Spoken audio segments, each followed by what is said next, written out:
Yo guys, how you doing? So I'm quite new to making videos and stuff like that, so this is one of many to come, so hopefully I'll get better over time. But I thought I'd make a video of me changing the auxiliary belt, or both auxiliary belts, idlers and tensioners, for this B9 S5, which is actually my own car. So it's at 50,000 miles, just about, nearly, and starting to get a bit of a squealing, mainly from cold startups, from the auxiliary belt. Can't determine at this point if it's actual belt itself deteriorating or the tensioners or whatever else, so we're going to replace the whole thing anyway because they've all done the same amount of work. It's probably due anyway. Probably a bit early actually, because usually I expect these things to start going at about 70,000 miles, so whether it's early or not I don't know, but 50k is a decent amount of work to be fair, so let's get it changed anyway. I'll just do a little clip now of the noise it's making.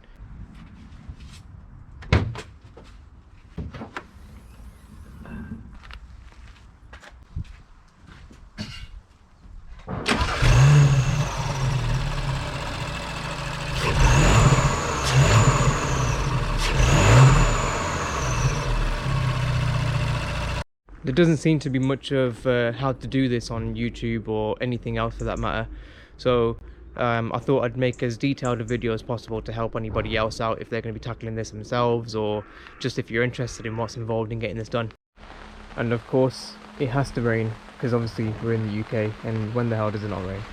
But anyway, so the first thing we've got to do is create ourselves a bit of access, because as you can see I can't even get my hand in there properly, and the belt's just located there. So there's one belt that runs towards the left hand side, I think on the, if I'm not wrong, it's the alternator, the water pump and something else, and then there's a smaller belt on the right hand side over here that goes to, if it's not the alternator, it'll be the AC pump. I think it's just below that that metal coolant hose just over there.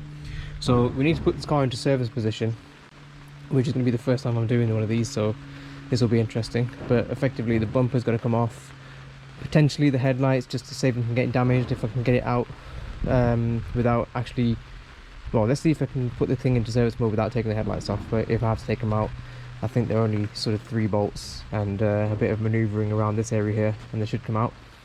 And yeah, then the whole front rad pack basically tilts forward very slightly just to give you a bit of room. Should hopefully be just about enough room to get these belts off, and then just got to undo the tensioners, the idlers, and get the belts off. So let's give it a go.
Few things you got to do under here.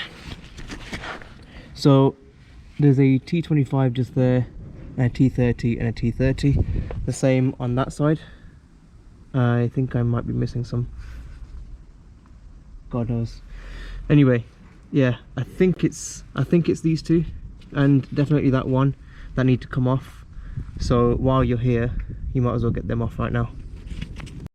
Okay, slight correction, there was the other ones that you're going to take off as well, so all of these and that T25, and same on the opposite side, and it's nice and loose now, so you can see the bottom of the bumper is quite free. Next thing to do is up top. Right, so this plastic panel here has to come off, exposing a few more screws. So there should be a button on top of the bonnet release catch just there, and you should theoretically be able to pull that and pull it off. Might need 2 hands, a bit stiff on this one, so be right back. There you go, that's off. So as you can see, that just pushes in and it clips onto like a little gear thing inside there. So you might need a little bit of leverage. I use this little pry tool here just to get it off, so you might want to get like a flathead or something similar and just pull that off. And then theoretically the rest of this should just sort of pull out. There you go. Gently does it because I hate plastic. Looks like there's a few clips on the bottom here. There you go, that just pops out, stick that there. So we've now got 1, 2, 3 and 4, they look like T30s to me. Possibly some T25s here too. And that releases the front of the bonnet. Let's get them off.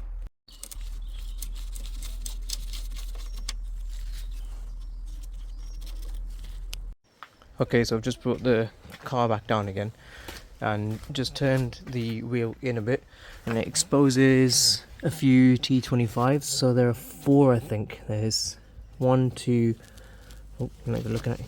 There's 1, 2, 3, and I think a 4th one further up or something. I can just see 3. I think there's a 4th one. But this whole section of the lining moves forward and exposes another T30 just inside here. That I think this hole there, if you put a light down there and just rest my phone or something on top of that, it should actually light up the area for where that T30 is. So I'm gonna give that a go now and see how we get on. This was the 4th one down here. Right, I'm gonna do my best to show you here. But if you pull the lining forward slightly and then move whatever the hell that is out the way. One sec. Just stick the torch there. There's a T30 that I probably can't fit. There it is. That one right there. Just need to get to there. There should be a clip next to that hole right there, you can see, but this bumper's been off before to do the thermostat, I think, and the water pump, so they probably forgot to put that back in. But let's get that T30 out, then the same on the opposite side. Okay, so there's both sides done. So you can see this side here, I've got 4 wheel arch lining bolts and then the 1 T30. That's how big it is for reference. And to be fair, it's not tight at all, so once you've cracked it free with a ratchet, you can actually just about get your hand in there and do it by hand, so it's not too bad. But I reckon reinstalling that's going to be fun, so we'll see about that. Right, so next steps I think is, so the whole thing should be free from any screws or anything now, so you should be able to pull this side, pull that side, and it'll probably drop quite suddenly. So I'm going to put this mat down there and probably see if I can get another pair of hands just to catch it, just in case it falls. And then I think there is going to be something on this side, potentially one connector that just goes to the parking sensors, and that should be about it.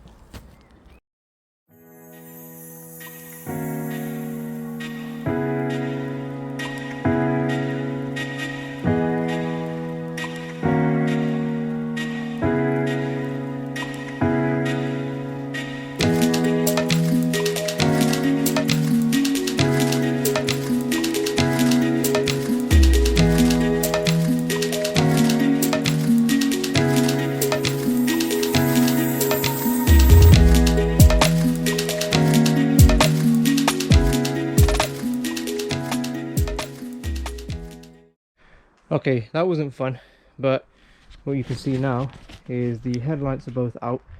That takes a bit of finessing, I'm not gonna lie. You need to be very careful taking them out because they are really tight and fiddly. The main culprit is this frame here, which I later discovered actually has these sort of plastic springs that you can push down on to maneuver it out of this gap here. So there's a tab that I showed you earlier that was stuck in there.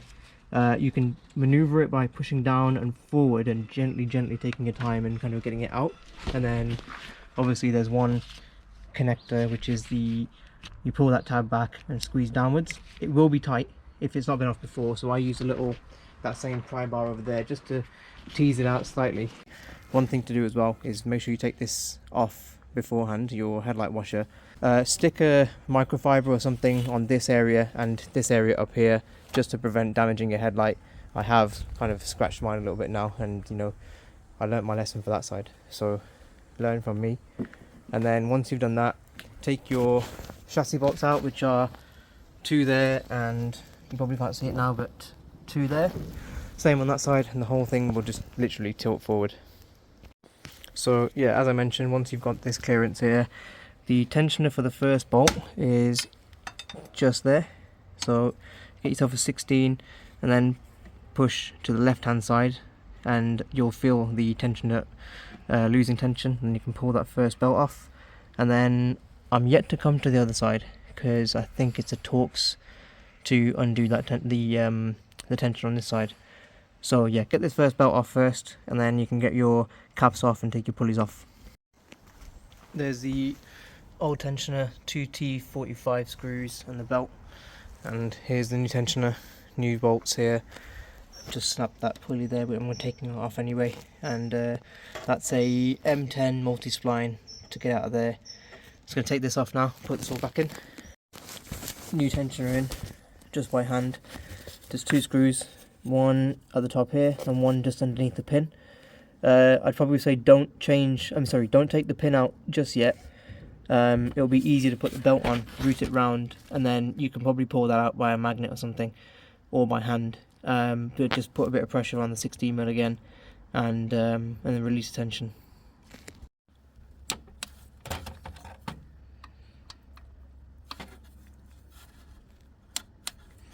So that's 8 Nm, and then a further 45 degrees. Now this one here.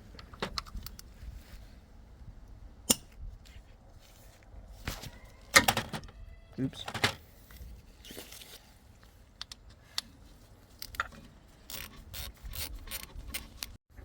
There's that one up. I don't actually think it's any bad, to be honest.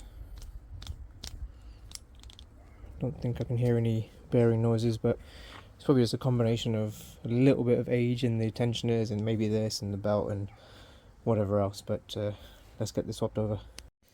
Here's a new one, straight from TPS.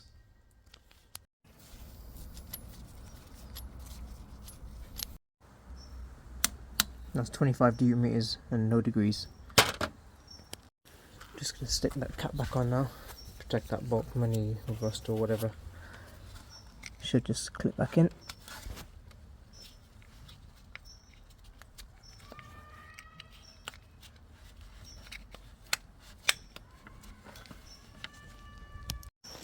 Yeah, I needed 2 hands for that one. It's a little bit tight, but that's a good thing.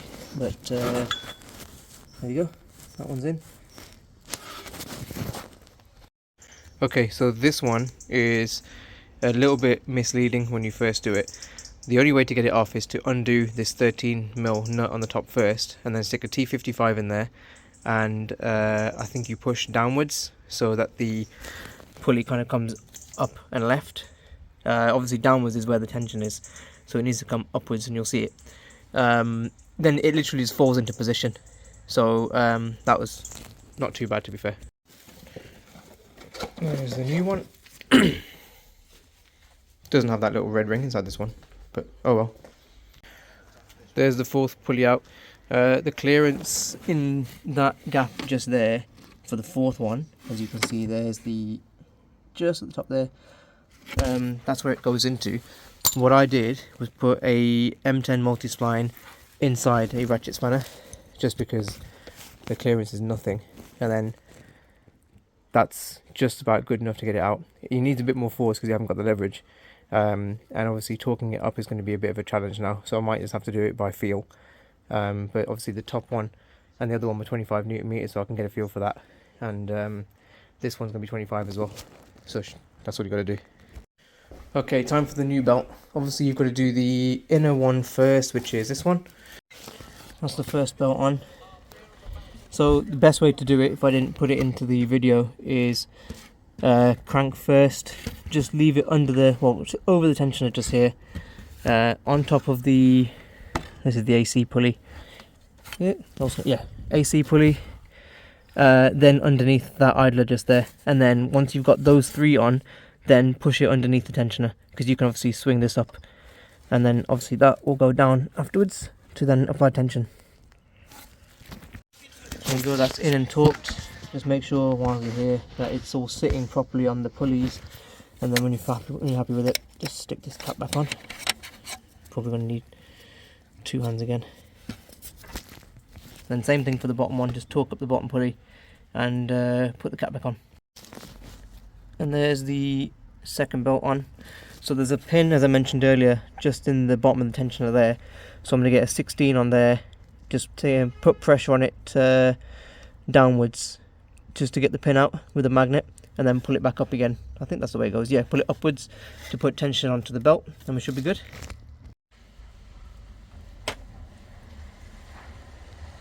Okay, so this looks like a right mess, but the new belts, idlers and tensioners are in, torqued up to spec, apart from the one at the bottom there, which is going to use your kind of best judgment, and that ain't going anywhere for me.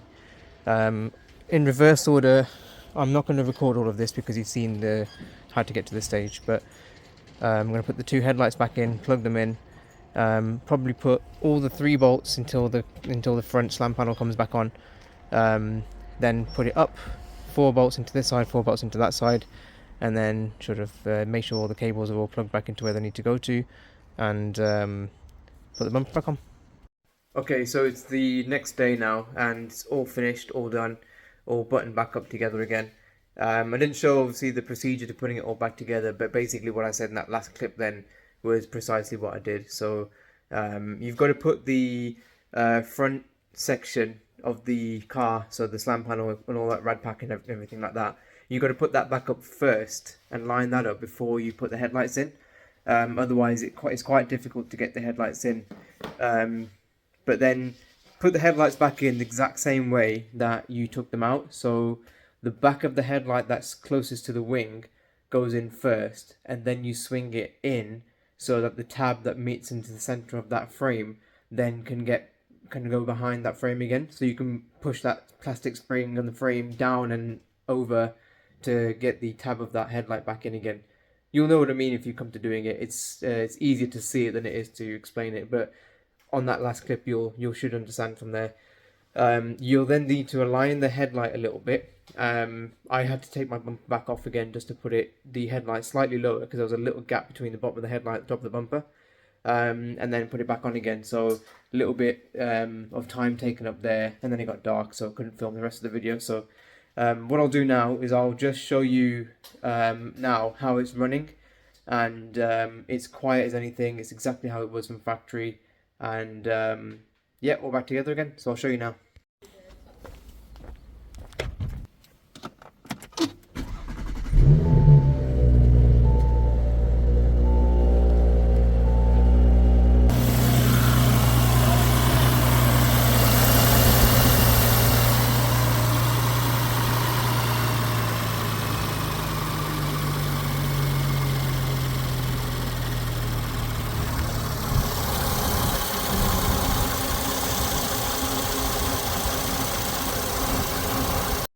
There you go, sounding all good and nice, and back to normal again and how it should be. If you found this video helpful, then please do subscribe to the channel and give this video a thumbs up. I've just started this whole channel out, so this will be my first video on here. It's basically a channel for my new business venture, Alpha Autos. So I focus on doing like servicing, maintenance, and loads of other kind of things, and be expanding as I grow and as the business develops. So if you're interested in seeing what kind of things I get up to and what things I will be doing in the future, yeah, follow me on TikTok and Instagram, and on here as well. Now I'll start to upload this a bit more regularly.